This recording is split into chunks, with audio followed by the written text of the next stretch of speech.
إخوان، السلام عليكم. نتمنى تكونوا بخير وعلى خير. بالنسبة للفيديو ديال اليوم غادي نقولوا وداد فوزي البنزرتي خارج التغطية. علاش؟ لأنه منذ القدوم ديال التونسي فوزي البنزرتي لقيادة الوداد الرياضي البيضاوي الذي خلف الإطار الوطني المظلوم عادل رمزي. هذا رأيي شخصي، تنقول عادل رمزي مظلوم. علاش؟ لأن عادل رمزي ما كيخسرش في البطولة الوطنية. ما غاديش نهضر على عصبة الأبطال اللي عاش فيها الوداد مشاكل، كنهضر على البطولة الوطنية. عادل رمزي واخا ما كاينش الأداء ما كيخسرش الماتش، كينتصر، حتى التعادل ما كيديروش، كينتصر وكيجيب النقط ديالو. لأن الكل اليوم ينتظر الإضافة التي سيعطيها شيخ المدربين التونسي فوزي البنزرتي للوداد الرياضي البيضاوي، إلا أنه بدأ يتضح أن مشكل الوداد ليس عادل رمزي. المشكل ديال الوداد هو محدودية المستوى ديال بعض اللاعبين الأكثرية، وكذلك اختلاط بعض الأوراق للمدرب التونسي فوزي البنزرتي اللي غادي نقولوا بالدارجة تلفات ليه القضية كيف ما تنقولوا حنايا. وهنا غادي نطرحوا الأسئلة على بعض اللاعبين اللي كيستعان بهم التونسي فوزي البنزرتي. مثلا غادي نقولوا على هذا الشرقي البحري وضياع ضربة جزاء. اللاعب اللي كيضيع واحد ضربة جزاء بديك الرعونة وفي واحد الوقت اللي الفريق ديالو محتاج الهدف باش يرجع في النتيجة، وكتجي انت كتضيع ضربة جزاء بديك الطريقة وبديك الرعونة. وهنا سؤال آخر كيتطرح: علاش ضربة جزاء ما ضربهاش يحيى جبران، وعلاش ما يضربهاش يحيى عطية الله؟ واش ما كاينش اللي يضرب ضربة جزاء من غير الشرقي البحري؟ علاش ما يضربهاش صامبو مثلا؟ صامبو معروف عليه كيضرب ضربة جزاء وكيماركيهم. نمشي لصامبونيت، هو خصو يضيع لك 10 ديال البيوت باش يماركي لك بيت واحد. اذا المهاجمين ديال الوداد، رغم ان صامبو مارك داك البيت، غادي نقول المهاجمين ديال الوداد خارج التغطية. ونجم الذي يعاني من انهيار بدني، ونجم راه كيعاني من واحد الانهيار بدني كبير بزاف. واخا اللاعب كيدخل بديل في الشوط الثاني كيلعب ربع ساعة، كتشوف اللاعب ما قادش مازال يهز رجليه، مراوغة وحده جوج كتمشي ليه الكرة. واخا اليوم دار واحد جوج تخريجات مزيانين، ولكن داكشي ماشي كافي، ما كيشفعش ليه باش يبقى في الوداد.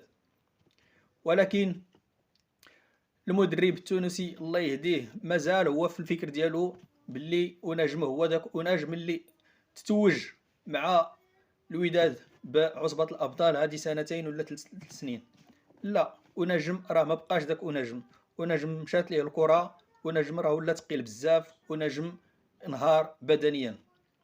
بوهرة، ما عرفت انا يا بوهرة واش مازال كيلعب مع الوداد البيضاوي ولا كيلعب ضد الوداد البيضاوي.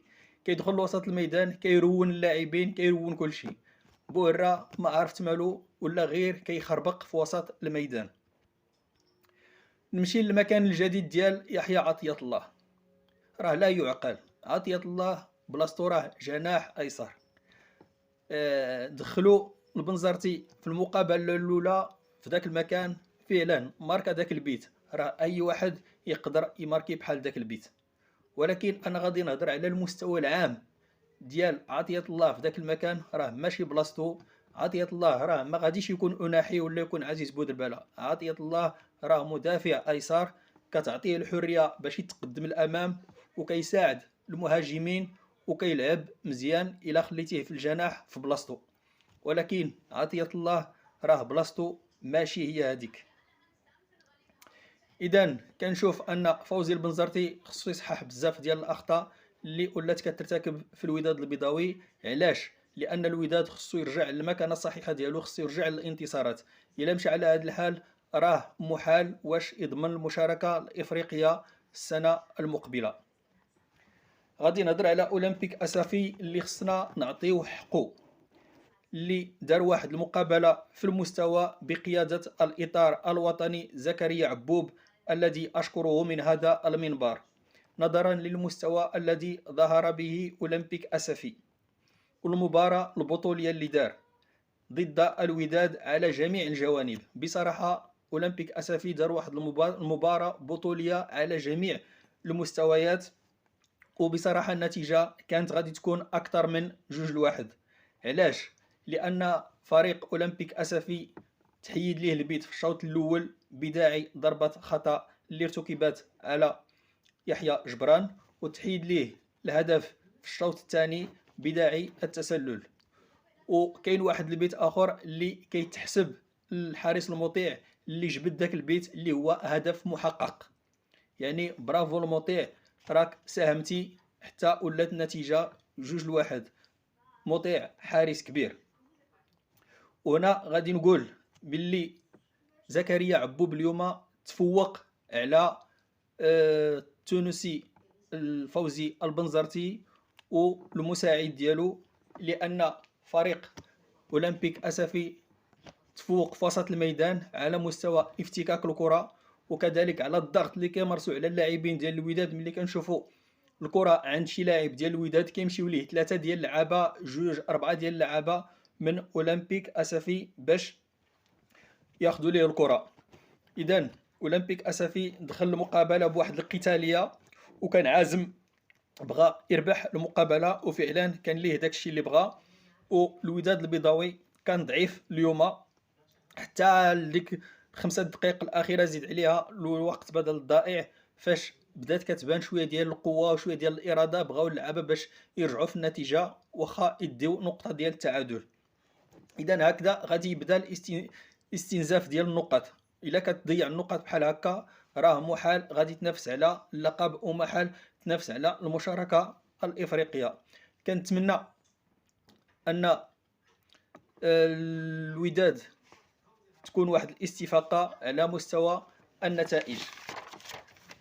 وغادي نهضر على حسنية أكادير، وغنقول كعنوان عودة قوية لحسنية أكادير، حيث حقق فريق حسنية أكادير أول فوز في هذا الموسم على حساب ضيفه المغرب الفاسي ب2-1 بملعب أدرار بمدينة أكادير، لحساب الجولة 13 من البطولة الاحترافية. وافتتح سفيان المدن التسجيل لحسنية أكادير في حدود الدقيقة 18، ولم يكتفي الحسنية بهدف وحيد، حيث أنهى الشوط الأول بهدف ثاني من توقيع اللاعب كاتي كاتالوندي في الدقيقة 34.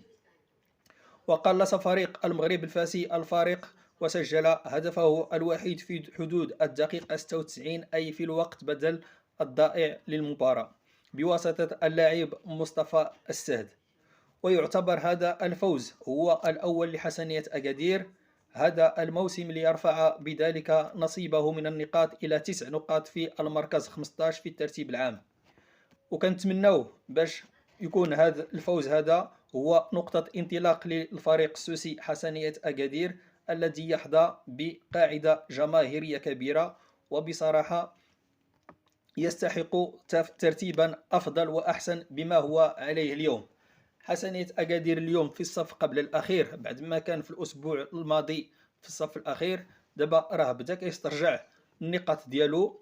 وكنتمناو أن الاستفاقة تكون على مستوى النتائج ويحسن الترتيب ديالو، لأنه بصراحة حسنية أكادير المكان ديالو بين الكبار وفي الصفوة وفي البطولة الاحترافية رقم 1. ما بغيناش حسنية أكادير يهبط البطولة رقم 2، لأن الحسنية كيمثل واحد المنطقة كبيرة في المغرب اللي عندها الرجال ديالها وعندهم واحد الجمهور كبير، لأن السواسة كاملين راه كيعتمدوا على حسنية أكادير باش يمثل هذه المنطقة في البطولة الوطنية. وبصراحة حسنية أكادير راه كان شارك في عصبة الأبطال الإفريقية، وشارك في كأس الاتحاد الإفريقي، وشارك ومثل المغرب أحسن تمثيل، ودى البطولة الوطنية لموسمين متتابعين ورفقة الإطار الوطني المحترم محمد فخير. إذن حسنية أكادير كنتمنى من اللاعبين تكون واحد الاستفاقة من بعد ما تلقاو الأجور ديالهم، ونتمنى تكون هاد الاستفاقة ماشي غير في هاد المباراة ديال الأولمبي ديال المغرب الفاسي، تكون حتى في المقابلات الجايين، لأن الحسنية بغيناه يزيد لقدام وبغيناه يحقق نتائج إيجابية ويخرج من منطقة الخطر، لأنه ما خصوش يهبط لدوري الدرجة الثانية. هاد السواسة كاملين راه ما بغاوش حسنية أكادير يهبط لدوري الدرجة الثانية، وكنتمنوا إن شاء الله نتائج إيجابية لحسنية أكادير. إلى اللقاء.